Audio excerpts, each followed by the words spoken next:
My needle drops. Anthony Fantano here, internet's busiest music nerd, and it's time for a review of the new Underachievers mixtape EP project, The Lords of Flatbush. Underachievers, hard-hitting New York rap duo that dropped a pretty good mixtape much earlier this year through Brainfeeder Indigoism. I wouldn't say I loved it. I enjoyed it. I still enjoy it. Listen to it every once in a while. I think it's pretty interesting that the duo brings across a nice blend of different hip-hop influences, some of that southern stuff, some of that boom bap stuff, some of that cloud rap stuff, but it's not like they have one track that sits in one direction and one track that sits in another. It really comes together in sort of a seamless fashion with beats that feel kind of trippy, layered, psychedelic. The instrumentals are seriously mystical on this project, and for the most part the lyrics kind of tip their hat in that direction too. Issa Dash and AK have some incredibly aggressive flows. However, I saw that there were some shortcomings in the lyrics as far as diversity goes. While the Underachievers do have a really solid theme together having to do with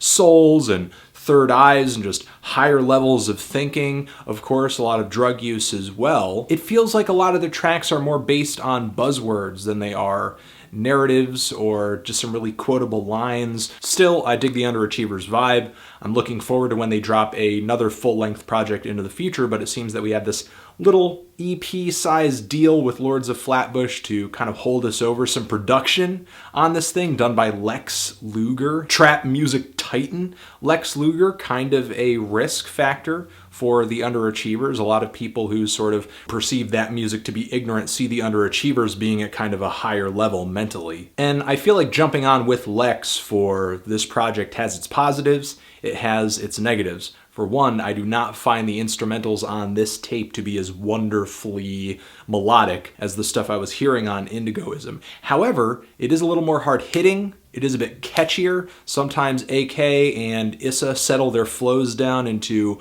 a simpler, more southern vibe to maybe gain some more appeal factor. If that is the case though, I don't really see them delivering the kinds of infectious and overly repetitive hooks that you would typically hear from an artist that usually rides these kinds of beats. I could actually hear maybe even Chief Keef just yelling something ridiculous over some of these instrumentals. Toward the middle and back end of this project, there are some beats that feel like they could totally slip into the Indigoism track listing, like Melody of the Free, a fantastically soulful and jazzy instrumental that I think is my favorite of the bunch. However, my biggest disappointment on this tape, other than some of the beats and maybe some of the vocals sounding a little muddy in the recording, is that the lyrics are not that surprising, and I feel like the Underachievers really could have used a bit of a change or development with their lyricism. While again, the flows are aggressive when they need to be to just keep things kind of hard in your face and just high energy, there aren't many tracks where the Underachievers venture out of their comfort zone, just kind of shouting again those buzzwords and kind of making sure that you don't go too many lines without hearing at least one of them.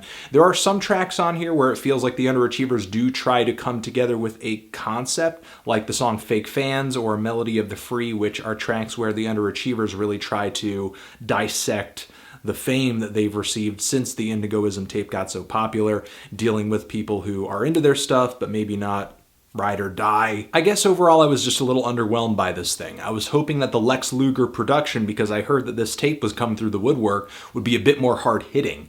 And while I guess I don't expect the Underachievers to say anything incredibly deep over this Lex Luger production, I'm still kind of waiting for the moment when they say something a little heavier, a little loftier, something that really delivers on the promise that is essentially brought to the table by the fact that they're constantly talking about their knowledge, their enlightenment, their third eye, their higher state of thought. When that comes through, I'll be psyched. Until then, I'm really kind of feeling a light to decent 5 on this thing. But if you've given the Lords of Flatbush a listen, what did you think of it? Did you love it? Hate it? Why? What do you think I should review next? And that is it. Only the strong subscribe. All mistakes were intentional. Anthony Fantano. Forever.